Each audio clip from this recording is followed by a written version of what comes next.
Oui, allô, cher fils. Bonjour, cher mère bien-aimée, comment allez-vous? Oui, oui, je vais très bien, je vais très bien. Dieu merci. Je vais revenir sur le cas Bédier, Mhm. parce que moi je pense qu'il faudra ressasser. Il ne faut pas qu'on ait honte de ressasser le cas Bédier. Mais- Pourquoi, mon fils? Mhm. Parce que c'est une très bonne occasion pour nous Mhm. de dire au président à venir que voilà ce que nous allons dire de vous.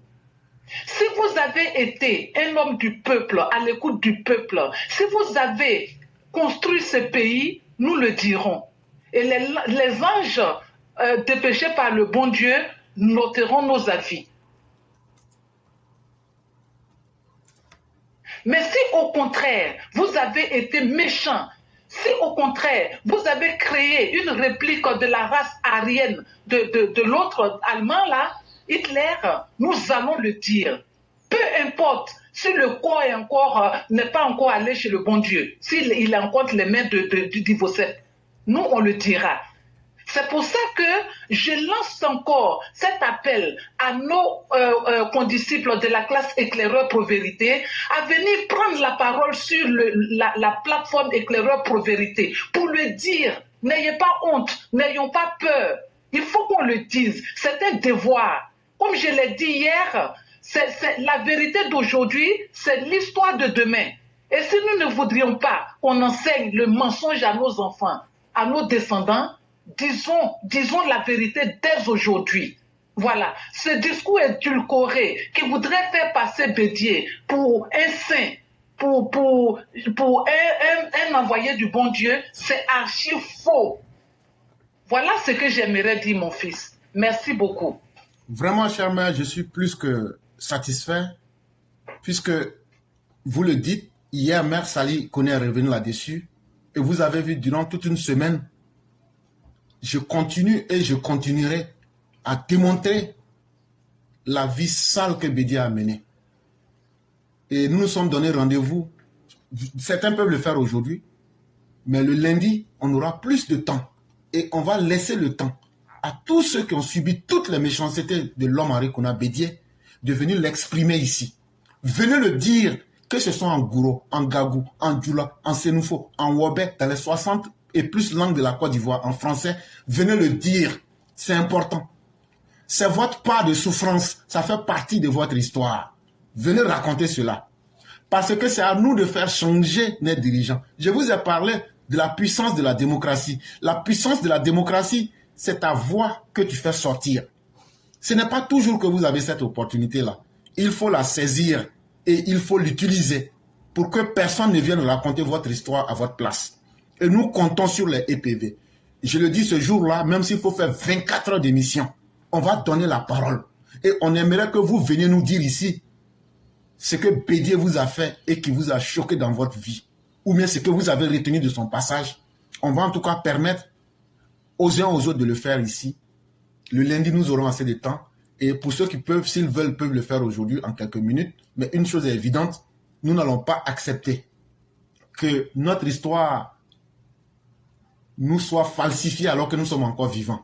Bédier aura été une calamité lamentable, aura été un échec à la tête de l'État et aura été un homme qui a brillé par sa médiocrité, sa nullité, sa méchanceté, sa haine pour diviser les Ivoiriens. Il aura été celui par qui la Côte d'Ivoire a été divisée et nous allons le rappeler et nous allons l'exposer et nous allons prendre ça. Quand on va finir le lundi là, tout ce qu'on a dit de Bédier là, je vais tout coller avec les une semaine qu'on a fait là. Ça sera très long, mais ça sera l'histoire que nous aurons retenue de Bédier. Et tous ceux qui ont entendu de belles choses, quand ils vont aller réécouter la version officielle avec notre version qui est la version de la réalité, parce que ce qui est officiel n'est pas forcément réel, et donc là, ils vont s'asseoir pour réfléchir. Ne nous taisons pas, c'est un piège de l'histoire. Les gens veulent nous embobiner pour qu'on dise que non, il est bon. Demain, là, ils vont venir dire, mais au funérail, là, vous avez dit qu'il était bon, non? C'est faux. Ce sont des actes politiques, mais les actes politiques ne représentent pas forcément la réalité.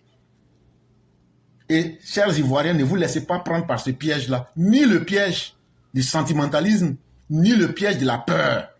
Assumez-vous. Dites ce que vous avez vécu. Vous qui avez eu les cartes d'identité déchirées. Vous qui avez été traité d'étranger dans vos propres pays. Vous qui avez été violé. Vous qui avez perdu vos enfants.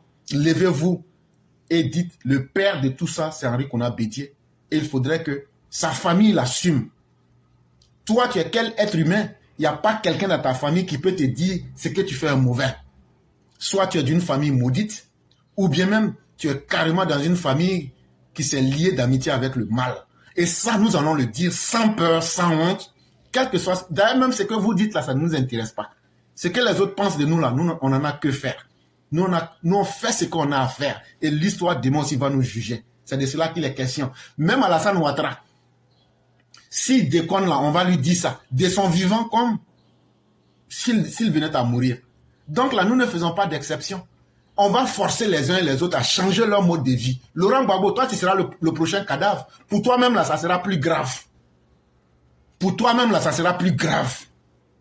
Donc là, nous, on est prêts pour ça. Tant qu'il y aura quelqu'un, un EPV vivant, on ne va pas cacher la vérité pour faire plaisir à quelqu'un. Et chère mère, vraiment, merci d'être sorti encore une fois et de l'avoir dit pour encourager les uns et les autres à sortir pour venir parler. Vraiment, merci beaucoup. Mon fils, je vais vous apprendre quelque chose. Il y a de cela 21 ans, en France ici, j'ai rencontré une fille au parc de Trocadéro. C'est pas loin de chez Bédié. Bédié, à l'époque, il payait cette dame-là qui faisait à manger chez lui à 35 000 francs. Il l'avait aligné sur le salaire ivoirien. Ce que je dis là, voilà, et s'il y a des gens qui étaient avec nous au parc du Trocadéro, Paris 16e, des gens, si ces gens-là osent, qu'ils viennent pour témoigner, je ne suis pas en train de mentir. Vous parlez de 35 000 francs CFA? Oui, 35 000 francs CFA. À Paris? À Paris, 16e. Wow. Que lui-même, il habite non loin de comment on appelle ça, la Tour Eiffel, vers le quai. C'est pas loin de la Tour Eiffel. Je vous assure. Et puis moi, j'aimerais bien que Koukoura Doumi et Pressou ou bien Pressou, je sais pas, soit considéré comme village ivoirien. Parce que ce sont nos impôts là qui ont construit ces villages-là. Que chacun aille prendre un terrain là-bas, on va aller les diluer un peu. Toutes les djoulas suées là-bas, on va aller les diluer. Merci beaucoup. Mon fils, quand je parle de diluer, vous voyez ce que c'est. C'est-à-dire qu'on va aller se marier et puis au bout de 20 ans là, il y a beaucoup de mamadou comme ça parmi eux là-bas. Merci beaucoup, mon fils. Vraiment, merci beaucoup, cher mère. Au revoir. Merci infiniment et très excellente fin de semaine à vous. Merci beaucoup, cher mère.